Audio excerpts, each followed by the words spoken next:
السلام علیکم ورحمۃ اللہ تعالی وبرکاتہ۔ بسم اللہ الرحمن الرحیم۔ دوستو، آج ہم حضرت حلیمہ سعدیہ رضی اللہ عنہ کی گود میں نبی کریم صلی اللہ علیہ وسلم کے معجزات کا واقعہ ہم آپ کو سنائیں گے۔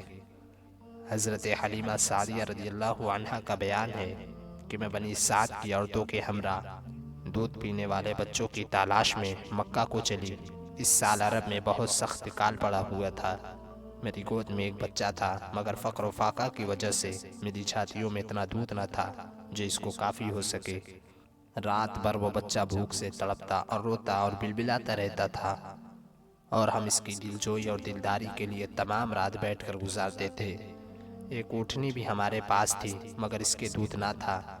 مکہ مکرمہ کے سفر میں جس خچر پر میں سوار تھی، وہ بھی اس قدر لاغر تھا کہ قافلے والوں کے ساتھ نہ چل سکتا تھا۔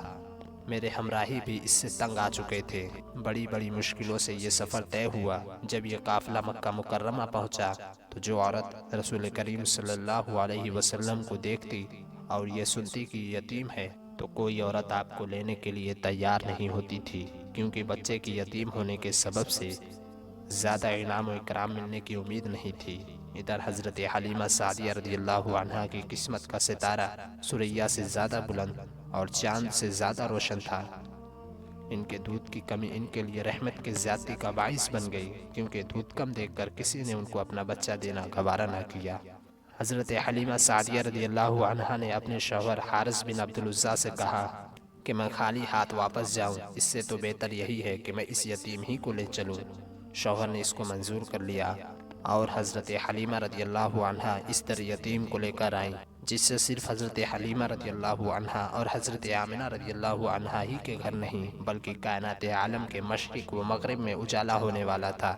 یہ خداوند قدوس کا فضل عظیم ہی تھا کہ حضرت حلیمہ رضی اللہ عنہا کی سوئی ہوئی قسمت بیدار ہو گئی۔ سرور کائنات صلی اللہ علیہ وسلم ان کی آغوش میں آ گئے۔ اپنے خیمے میں لا کر جب دودھ پلانے بیٹھی تو باران رحمت کی طرح برکات نبوت کا ظہور شروع ہو گیا۔ خدا کی شان دیکھیے کہ حضرت حلیمہ رضی اللہ عنہا کے مبارک پستان میں اس قدر دودھ اترا کہ رحمت عالم صلی اللہ علیہ وسلم نے بھی اور ان کے رضاعی بھائی نے بھی شکم سیر ہو کر دودھ پیا، اور دونوں آرام سے سو گئے۔ ادھر اونٹنی کو دیکھا تو اس کے تھن بھی دودھ سے بھر گئے تھے۔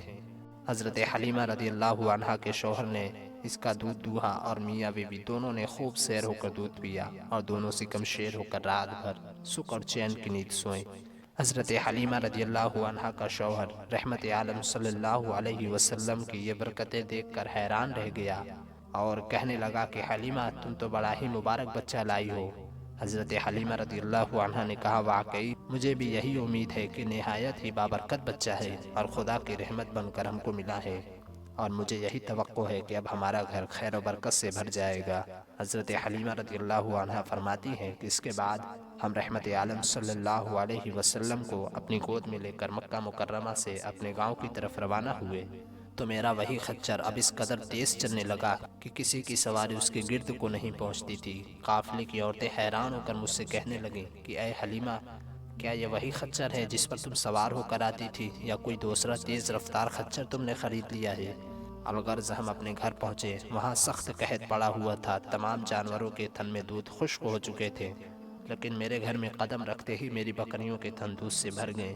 اب روزانہ میری بکریاں جب چراگاہ سے گھر واپس آتی تو ان کے تھن دودھ سے بھرے ہوتے، حالانکہ پوری بستی میں اور کسی کو اپنے جانوروں کا ایک قطرہ دودھ نہیں ملتا تھا۔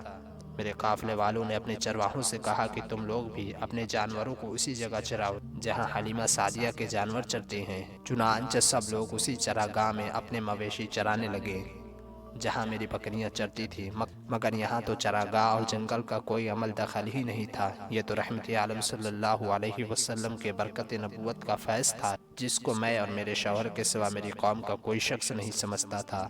الغرض اسی طرح ہر دم اور ہر قدم پر ہم برابر آپ صلی اللہ علیہ وسلم کی برکتوں کا مشاہدہ کرتے رہتے، یہاں تک کہ 2 سال پورے ہو گئے اور میں نے آپ کا دودھ چھوڑا دیا۔ آپ صلی اللہ علیہ وسلم کی تندرستی اور نشو و نما کا حال دوسرے بچوں سے اتنا اچھا تھا کہ 2 سال میں آپ صلی اللہ علیہ وسلم خوب اچھے بڑے معلوم ہونے لگے۔ اب ہم دستور کے مطابق رحمت عالم صلی اللہ علیہ وسلم کو ان کی والدہ کے پاس لائے، اور انہوں نے حسب توفیق ہم کو انعام و اکرام سے نوازا۔